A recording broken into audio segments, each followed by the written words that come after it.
Shalom, Bapak Ibu Saudara yang dikasihi oleh Tuhan. Kembali lagi kita belajar dari surat Timotius dan hari ini kita belajar dari 2 Timotius pasal ketiga ayat yang kelima. Saya akan bacakan bagi Bapak Saudara semuanya. 2 Timotius pasal 3 ayat kelima. Secara lahiriah mereka menjalankan ibadah mereka, tetapi pada hakikatnya mereka memungkiri kekuatannya. Jauhilah mereka itu. Saudara yang dikasihi oleh Tuhan, di dalam situasi saat ini kita menghadapi yang namanya pandemi COVID-19. Membuat orang-orang banyak berkegiatan dari rumah. Dan tidak sedikit juga pada akhirnya para siswa ataupun juga mahasiswa harus belajar secara online dari rumah. Saudara, saya pernah melihat ada sebuah video, ada seorang siswa yang sedang proses belajar mengajar. Dia itu tidur-tiduran kemudian sembari main handphone.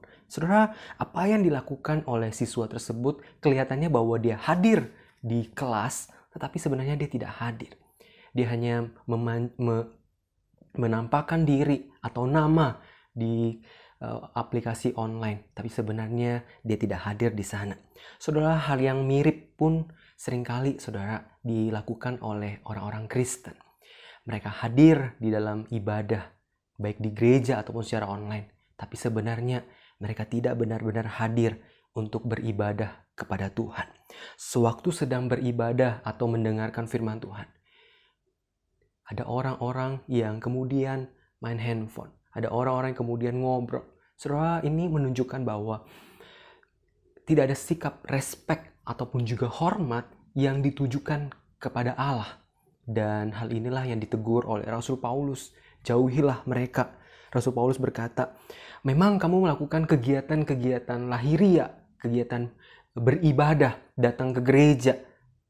Tetapi pada hakikatnya sebenarnya engkau tidak hadir di gereja. Oleh karena itu saudara, marilah kita sebagai orang-orang percaya, kita yang sudah menerima anugerah, mari kita menunjukkan sikap respek dan juga hormat kita kepada Allah. Sewaktu kita beribadah, apalagi dalam situasi seperti ini, kita harus beribadah dari rumah. Saudara, tunjukkan sikap respek dan hormat. Karena Allah melihat engkau. Dia melihat bagaimana hatimu waktu beribadah kepada Tuhan. Bukan terlihat dengan pakaian yang rapi, bukan terlihat dengan pakai parfum yang wangi, tapi bagaimana hatimu beribadah kepada Tuhan. Dan itu yang Tuhan mau, dan itu yang Tuhan lihat daripada setiap kita. Oleh karena itu saudara, mari kita sama-sama, meskipun saat ini kita masih beribadah secara online, mari kita memberikan respek dan hormat kita kepada Allah. Kita sadar bahwa di sana, meskipun kita berada di rumah, di situ pun juga ada Allah.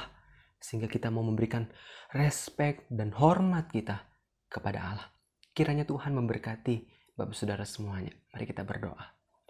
Tuhan, Bapa kami yang baik, yang bertata dalam kerajaan surga, Tuhan, kami mau menyerahkan ya Bapa bagi setiap kami pribadi lepas pribadi. Tolong kami Tuhan, supaya kami bukan hanya menunjukkan hal-hal yang lahiriah, terlihat sering datang ke gereja, terlihat sering mengikuti ibadah secara online, tapi sebenarnya di situ kami tidak hadir, kami tidak ada hati di sana. Oleh karena itu Tuhan, tolong kami supaya kami boleh sungguh-sungguh waktu kami beribadah. Mungkin tidak ada orang yang melihat kami, tapi kami percaya ada Allah yang melihat kami, bagaimana sikap kami beribadah kepada Engkau. Berkati juga Tuhan untuk situasi pandemi ini. Berkati pemerintah, berkati setiap dokter, perawat, berkati mereka semua ya Bapa. Demikian juga orang-orang yang terkena COVID. Tuhan tolong mereka. Inilah doa kami. Di dalam nama Tuhan Yesus kami berdoa. Amin.